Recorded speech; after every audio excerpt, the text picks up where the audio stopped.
श्रीमान राहुल गांधी अपरिपक्व, अगंभीर, अलोकतांत्रिक है। उनका आचरण लोकसभा के अंदर हो या सदन के बाहर हो, ये शर्मसार करने वाला है।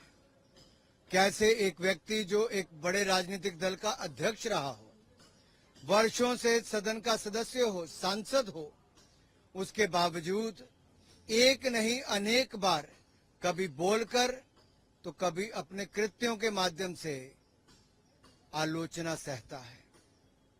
राहुल गांधी जी ने जो किया, देश उनको माफ नहीं करेगा। अगर कोई सांसद कुकृत्य कर रहा था तो उसको रोकना चाहिए था, कुकृत्य में शामिल नहीं होना चाहिए था। संवैधानिक पदों की न गरिमा न सम्मान बल्कि अपमान करने का काम श्रीमान राहुल गांधी ने किया है। पूरी कांग्रेस पार्टी को माफी मांगनी चाहिए। सोनिया जी राहुल गांधी जी को ऐसा लगता है मुंह में बर्फ जम गई है, होंठ सिल गए हैं।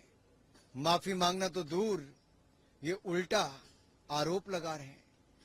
दुर्भाग्य की बात है कि वो पार्टी, वो परिवार जो 60 साल सत्ता में रहा हो, वो संवैधानिक पदों को नीचा दिखाता है। संवैधानिक पदों पर बैठे व्यक्तियों को, उनको इस तरह के कुकृत्य के माध्यम से शर्मिंदा करने का काम करता है और स्वयं हंसी के पात्र बनते हैं।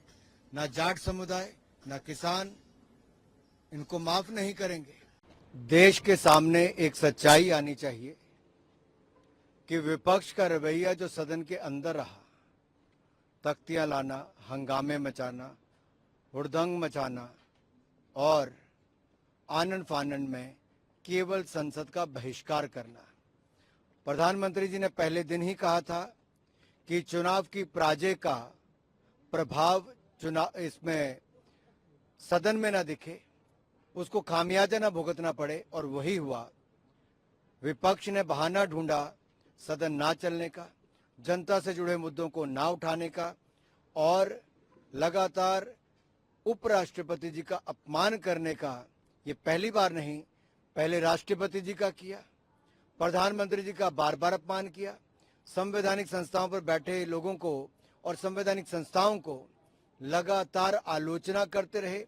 और उपराष्ट्रपति जी पर जो कुकृत्य विपक्ष के सांसदों ने किया, और श्रीमान राहुल गांधी जी, एक पार्टी के पूर्व राष्ट्रीय अध्यक्ष, ऐसे कृत्य करने वाले को रोकने की बजाय फिल्म करना और उसका प्रचार प्रसार करना, ये अपने आप में दिखाता है कि विपक्ष का स्तर कितना गिर चुका है। वो जनता से जुड़े हुए मुद्दों के साथ नहीं जुड़े हैं। वो केवल हार के बाद कहीं ना कहीं प्रश्न चिन्ह आता है कि क्या कुछ लोग ऐसी हरकतें तब करते हैं जब संतुलन खो देते हैं। माननीय प्रधानमंत्री को जेब कतरा कहने पर दिल्ली हाईकोर्ट ने बोला कि इलेक्शन कमीशन ऑफ इंडिया 8 हफ्ते में राहुल गांधी को लेकर एक्शन पॉइंट बताए, क्या डिसीजन वो लेने वाले हैं। एक नहीं अनेक मुकदमे राहुल गांधी जी पर चल रहे हैं।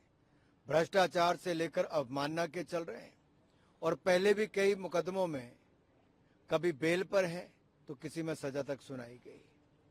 आखिरकार बार बार राहुल गांधी जी के बोल और उनके एक्शन, उनके कृत्य ऐसे क्यों होते हैं जो उनको ऐसी स्थिति में लाकर खड़ा करते हैं। क्या इतने वर्षों से राजनीति में रहने के बाद भी न उनके बोल सुधरे हैं, न उनके कामकाज का तरीका सुधरा है, और इसका खामियाजा उनको तो भुगतना ही पड़ता है। पूरी कांग्रेस पार्टी और घमंडिया गठबंधन भी सहन कर रहा है।